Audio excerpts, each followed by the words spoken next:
YSR Congress party Pawan Kalyan అదేవిధంగా నాగేంద్ర బాబు Janasena party నేతలని target చేస్తుంది. నిన్న ముఖ్యమంత్రి వైఎస్ జగన్మోహన్ రెడ్డి పలాసలో జరిగినటువంటి బహిరంగ సభలో పవన్ కళ్యాణ్ ఉద్దేశించి తీవ్రమైనటువంటి వ్యాఖ్యలు చేసినటువంటి విషయం తెలిసిందే. తెలంగాణలో పోటీ చేశారు, 8 సీట్లు ఏమొచ్చినాయి, బరేలక్కే బెటరు, బరేలక్కన్నా తక్కువ ఓట్లు వచ్చినాయి జనసేన వాళ్ళకంటూ కూడా తీవ్రమైనటువంటి వ్యాఖ్యలు చేశారు. ఇప్పుడు వైఎస్ఆర్ కాంగ్రెస్ పార్టీకి సంబంధించినటువంటి వాళ్ళు నాగేంద్ర బాబు ఓటుకు సంబంధించినటువంటి వ్యవహారాన్ని టార్గెట్ చేస్తూ వస్తున్నారు. నాగేంద్ర బాబుకి తెలంగాణ ఎన్నికల్లో ఆయన ఓటును హక్కును వినియోగించుకున్నారు. మొన్న వాళ్ళ కుటుంబానికి మొత్తానికి కూడా హైదరాబాద్లో ఓట్లు ఉన్నాయి. ఇప్పుడు ఆంధ్రప్రదేశ్లో వీళ్ళు ఓటు నమోదు కోసం ప్రయత్నం చేస్తున్నారు. ఇది ఎలా సాధ్యం, ఇది ఖచ్చితంగా దీన్ని అంగీకరించడానికి వీల్లేదు అనేటువంటి విధంగా వైఎస్ఆర్ కాంగ్రెస్ పార్టీకి సంబంధించినటువంటి వాళ్ళు ఫిర్యాదు చేస్తున్నారు.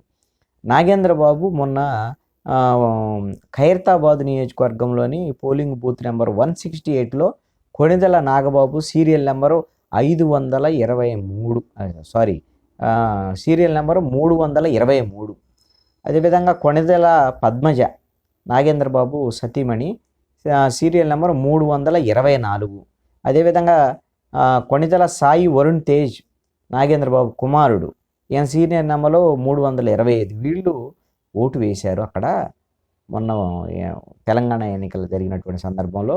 ఇప్పుడు మంగళగిరి నియోజకవర్గం మహేశ్వరంలో ఓట్ల కోసం ఫారం 6ని నాగేంద్ర బాబు ఇక్కడ నమోదు చేసుకున్నారు, ఇక్కడ దరఖాస్తు చేసుకున్నారు.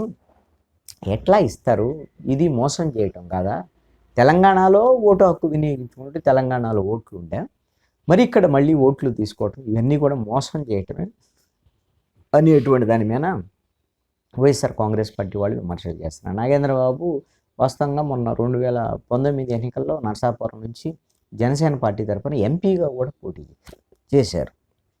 మరి అలాంటి పరిస్థితుల్లో తెలంగాణలో ఓట్లు ఉన్నటువంటి నాగేంద్ర బాబు ఇక్కడ ఎలా పోటీ చేస్తారు, ఇక్కడ అసలు మళ్ళీ ఎలా కొత్తగా ఎలా నమోదు చేసుకుంటారు అనేటువంటి దాని మీద వైఎస్ఆర్ కాంగ్రెస్ పార్టీ టార్గెట్ చేస్తున్నటువంటి నేపథ్యంలో వచ్చే ఎన్నికల్లో బహుశా నాగేంద్ర బాబు అసలు ఇక్కడ ఓటు హక్కు లేకపోతే మరి పోటీ చేయటం కూడా మరి ఇబ్బంది కావచ్చు. మరి పార్లమెంటు మెంబర్ కాబట్టి ఎంపీగా అయితే మరి తెలంగాణలో ఓటు హక్కుండా ఇక్కడ పోటీ చేయొచ్చు, తప్పేం లేదు దాంట్లో.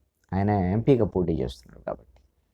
అదే ఎమ్మెల్యేగా పోటీ చేస్తే ఆంధ్రప్రదేశ్ సంబంధించినటువంటి ఇక్కడ ఈ రాష్ట్రంలో ఓటు హక్కు ఉండాల్సినటువంటి పరిస్థితి ఉంది. మరి ఆయన తెలంగాణలో ఓటు హక్కు ఉంచుకొని ఇక్కడ ఎంపీగా పోటీ చేస్తారా, లేదు అంటే ఇక్కడ ఓటు హక్కు కోసం మరి నమోదు చేసినానికి మరి అధికారులు అంగీకరిస్తారా లేదనేటువంటిది చూడాల్సినటువంటి పరిస్థితి ఉంది. ఇక వైఎస్ఆర్ కాంగ్రెస్ పార్టీ వాళ్ళు తెలుగుదేశం వాళ్ళు కూడా ఈ విషయంలో టార్గెట్ చేస్తున్నారు. తెలంగాణలో ఓటు హక్కు ఉన్నటువంటి వాళ్ళందరూ కూడా మొన్న ఓటు హక్కు వినియోగించుకొని మళ్ళీ ఇప్పుడు అక్కడ మొత్తం ఓటుకు నమోదుకు సంబంధించినటువంటి శిబిరాలను ఏర్పాటు చేసి అక్కడ కొన్ని సెంటర్లను ఏర్పాటు చేసి అక్కడ వాళ్ళని ఒక పేరు చిన్న ఒక అక్షరం అటు ఇటు మార్చి ఇక్కడ ఆంధ్రప్రదేశ్లో ఆన్లైన్ ద్వారాగా ఓట్లు నమోదు చేసుకున్నారు కొంతమంది.